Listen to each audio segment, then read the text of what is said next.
Hello बच्चों, आज हम लोग चैप्टर 14 शुरू कर रहे हैं, जिस चैप्टर का नाम है गुणनखंड। ठीक है,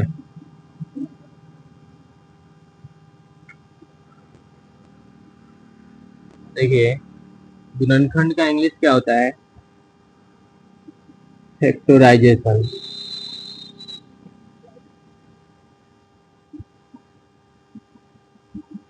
तो चलिए सबसे पहले हम लोग जानते हैं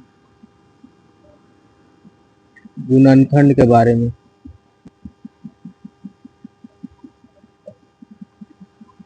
देखिए गुणनखंड का क्या बोलते हैं, गुणनखंड का परिभाषा सबसे पहले हम लोग देखते हैं क्या होगा। दो या दो से अधिक संख्याओं का गुना करने पर गुणनफल प्राप्त होता है। इस प्राप्त गुणनफल में वे सभी संख्याएं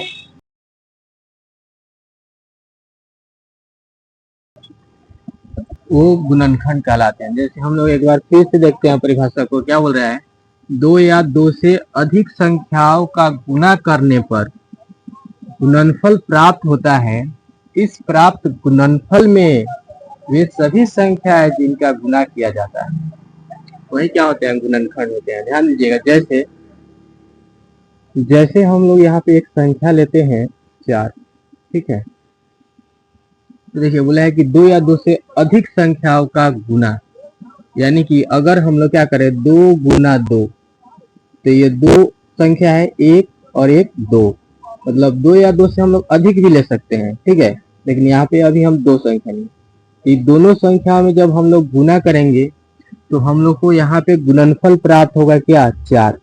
4 हम लोग को ये जो गुणनफल प्राप्त हुआ है। ठीक है, इस प्राप्त गुणनफल में वे सभी संख्याएं जिनका गुना किया जाता है, यानी कि ये जो प्राप्त हुआ है, अब इसमें वे सभी संख्या जिनका गुना किया जाता है, यही संख्या ना जी जिसका गुना किया गया है कि नहीं, वही क्या होंगे, वही गुणनखंड होंगे। यानी कि अगर हम लोग बात करें 4 के गुणनखंड का, तो 1 होगा 2 होगा, है कि नहीं जी, अगर गुणनखंड इसको बताने के बाद आएगा तो।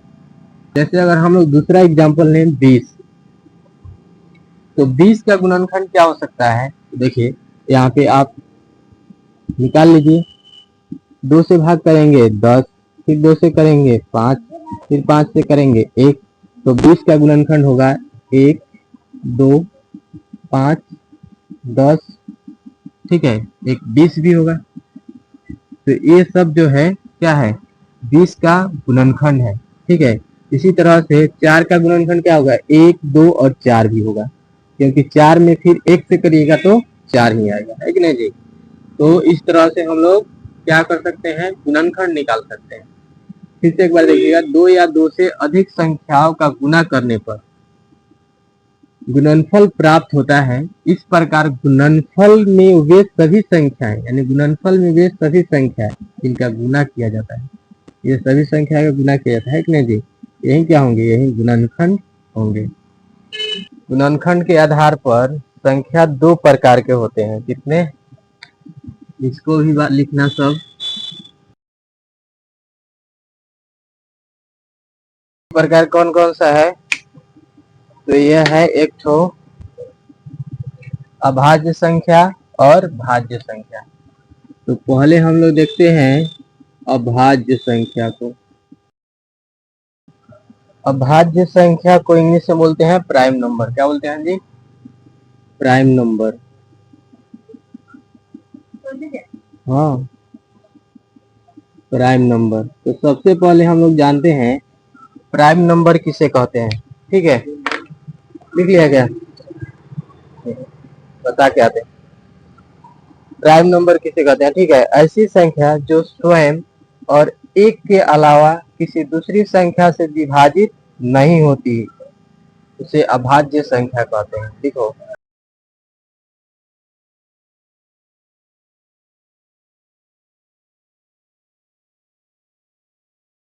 ध्यान दो, एक बार समझो, लिखो मत।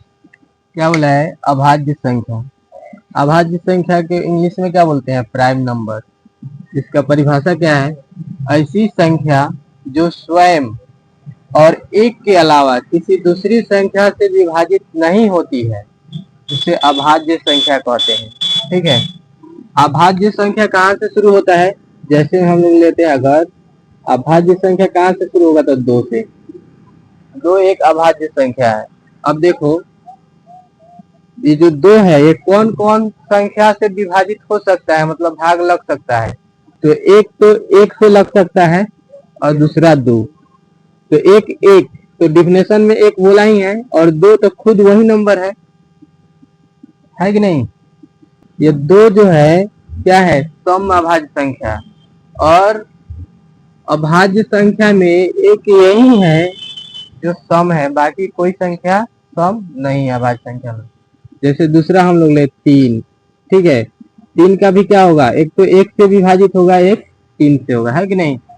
दूसरा हम लोग अगर ले पांच, ठीक है, पांच एक से विभाजित होगा, एक पांच से।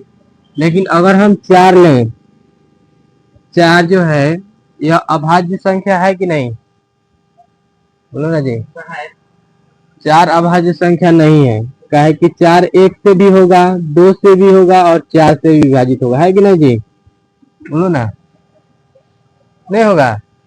तो वह संख्या जो एक से और खुद से विभाजित हो वही क्या कहलाएगा? अभाज्य संख्या। समझ में आया? नहीं समझ आया? तो चार जो है एक से विभाजित होगा, दो से भी होगा, चार से भी होगा, तो यह अभाज्य संख्या है कि नहीं है? नहीं है। समझ में आया कि नहीं? तो इसको नोट कर लो। 2 नंबर में है भाज्य संख्या।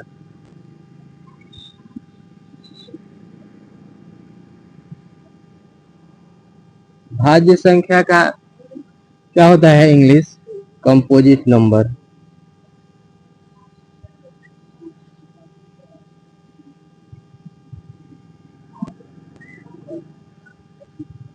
कंपोजिट नंबर यानी कि भाज्य संख्या। ध्यान दो, भाज्य संख्या किसे कहेंगे? ऐसी संख्या जो स्वयं और एक के अलावा किसी अन्य संख्या से भी विभाजित हो उसे भाज्य संख्या कहते हैं। ठीक है, परिभाषा लिखना था।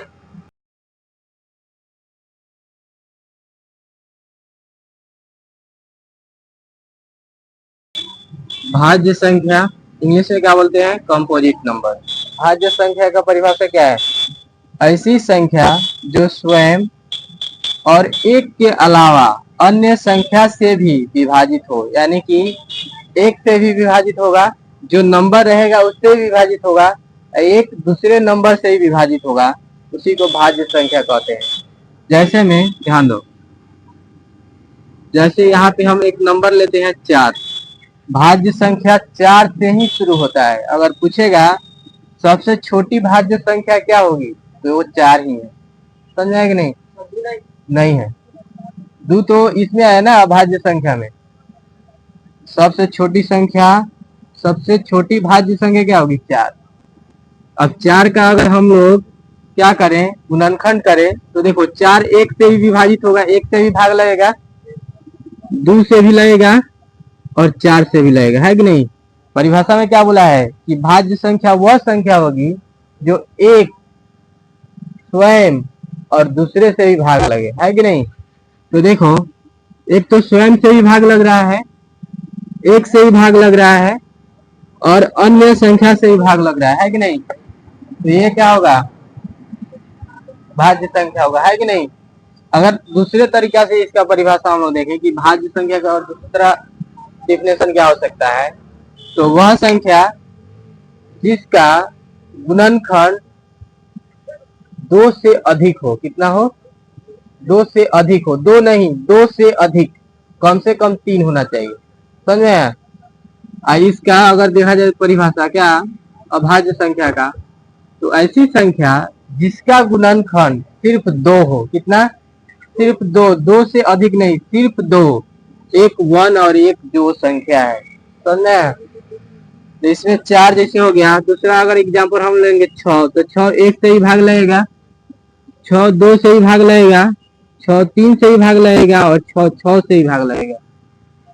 परिभाषा क्या बोला है कि ऐसी संख्या जो स्वयं से भाग लगे, तो स्वयं से भाग लग रहा है, एक से भाग लगे तो एक से ही भाग लग रहा है, और अन्य संख्या से ही भाग लगे, तो अन्य संख्या ही ना है, 2 से ही भाग लग रहा है और 3 से ही भाग लग रहा है। समझ में आया कि नहीं? अब नोट करो, बीजीय व्यंजकों के गुणनखंड। अब ध्यान दो, बीजीय व्यंजकों के गुणनखंड जो है, पहले हम लोग परिभाषा समझते हैं। एक बार ध्यान दो, क्या है? 2 या 2 से अधिक व्यंजकों को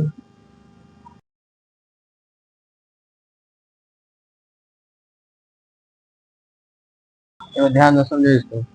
बीजीय व्यंजकों के गुणनखंड क्या बोला है?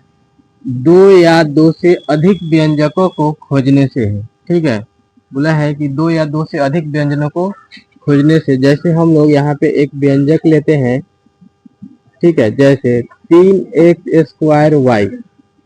अब इसमें देखो क्या बोला है, पहले परिभाषा हम लोग देखते हैं। 2 या 2 से अधिक व्यंजकों को खोजने से, यानी कि इसमें से हम लोग को 2 या 2 से अधिक व्यंजकों को खोजना है। ठीक है, जब हम लोग खोजेंगे तो यहाँ पे हम लोग को कुछ व्यंजक मिलेगा, यानी इसका गुणनफल, जिनका गुणनफल दिया गया व्यंजक है। यानी कि अगर इसका गुणनफल, इसको फिर से गुना करेंगे तो हम लोग को यही आएगा, दिया जो व्यंजक है यही व्यंजक हम लोग को प्राप्त होगा। जैसे क्या होगा, अगर इसको हम लोग गुणनखंड करेंगे, 3 गुना x का घात 2 है, तो x गुना x होगा, बोलो ना जी। और y के y होगा कि नहीं, बोलो ना। परिभाषा में क्या बोला है? 2 या 2 से अधिक व्यंजकों को खोजने से है, तो हम लोग इस व्यंजक से 2 या 2 से अधिक व्यंजक खोजें। उसके बाद क्या बोला है? जिनका गुणनफल दिया गया व्यंजक है। यानी कि अगर फिर से इसे हम लोग गुना कर देंगे तो हम लोग को यही ना प्राप्त होगा जी, दिया गया व्यंजक, होगा कि नहीं? समझे? जैसे अगर हम लोग दूसरा ले 9y², तो इसको तोड़ेंगे तो क्या होगा? 3 गुना 3 होगा, और y² है तो y गुना y, हुआ कि नहीं? बोलो जी। इस व्यंजक से हम लोग क्या किए? गुणनखंड किए, तो हम लोग को यहाँ पे गुणनखंड प्राप्त हुआ है कि नहीं? और इस गुणनखंड का गुणनफल फिर से वही व्यंजक होगा जो दिया हुआ है, हुआ कि नहीं? बोलो ना। चलो इसको नोट करो, सार्व गुणनखंड। सार्व गुणनखंड को समझते हैं, ठीक है। पहले हम लोग परिभाषा देखते हैं, परिभाषा क्या बोल रहा है।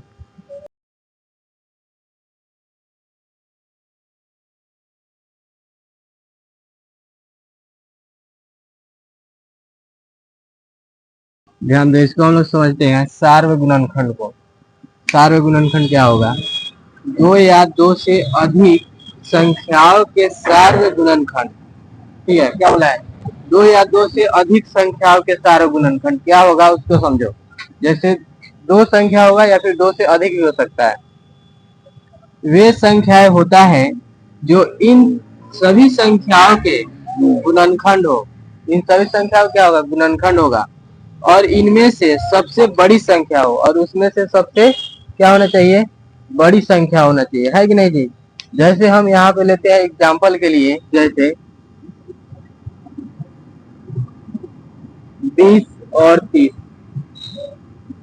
20 और 30 को लेते हैं, ठीक है। तो देखो, अगर 20 का हम लोग गुणनखंड करेंगे तो क्या आएगा? ध्यान दो तो, 20 का गुणनखंड क्या आएगा? एक तो 1 आएगा, है कि नहीं जी? उसके बाद 2, उसके बाद 3, 3 है क्या? 3 नहीं है, 3 नहीं ना जी, 20 का गुणनखंड 3 नहीं है। 4 है, 5 है कि नहीं जी? उसके बाद क्या है? 10 है, उसके बाद क्या है? 20 है, ठीक है। अब 30 को हम लोग करते हैं। 30 का गुणनखंड क्या है? ध्यान दो, 30 का 1 है कि नहीं जी? गुणनखंड क्या होता है? वह संख्या जो दिए हुए संख्या से में क्या हो जाए? विभाजित कर दो। यानी कि ये जो 30 दिया हुआ है तो 30 1 से विभाजित होगा, है कि नहीं? तो 30 का एक गुणनखंड है। 2 से ही भाग लगेगा तो 2 भी गुणनखंड है कि नहीं जी? 3 से लगेगा, 3 भी गुणनखंड है। 4 से लगेगा क्या? नहीं लगेगा। 5 से लगेगा, 5 भी है। 6 से लगेगा, 6 भी है। 7 से नहीं लगेगा, 8 से नहीं, 9 से नहीं लगेगा, 10 से लगेगा, 10 भी है। उसके बाद 30 से लगेगा, है कि नहीं जी? बोलो ना। अब इसमें क्या बोला है कि 2 या 2 से अधिक संख्याओं के सार गुणनखंड। तो हम लोग 2 ही संख्या लिए यहाँ पे, है कि नहीं? 20 और 30। तो इन दोनों का सार गुणनखंड क्या होगा उसे हम लोग समझते हैं। बोला है वह संख्या होता है जो इन सभी संख्याओं के गुणनखंड हो। तो ये दोनों संख्या का ये गुणनखंड है, ठीक है। दूसरा बात क्या बोला है, इनमें से सबसे बड़ी संख्या हो, सबसे बड़ी संख्या क्या हो। जैसे कॉमन तो यहाँ भी मिल रहा है, ये भी मिल रहा है, ये भी मिल रहा है, 5 भी मिल रहा है कि नहीं जी। लेकिन देखो यहाँ पे क्या मिल रहा है, 10, 10 यहाँ पे कॉमन मिल रहा है, सबसे बड़ी, बोलो ना जी, 10 हो गया। उसके बाद और कुछ मिल रहा है जी, 5 ही मिल रहा है हम लोग को यहाँ पे, है कि नहीं। और क्या मिल रहा है, 1 भी मिल रहा है, 2 भी मिल रहा है, और कुछ मिल रहा है क्या, नहीं ना। तो देखो हम लोग क्या लिखेंगे, 20 और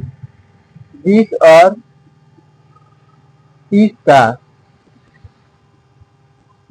सार्व गुणनखंड, सार्व गुणनखंड क्या क्या है, 1, 2, ठीक है, 5 और 10, और 10। ये 20 और 30 का क्या है, सार्व गुणनखंड है, यानी कि जो दोनों में कॉमन हो, किसमें, जो दोनों में हो वही क्या होगा, सार्व गुणनखंड। इतना समझ में आया जी, बोलो ना, नहीं समझ में आया, बोलो ना जी। 1, 2, 5 और 10 कॉमन है, तो जो कॉमन होगा वही क्या होगा, सार्व गुणनखंड। आया, नो प्रॉब्लम।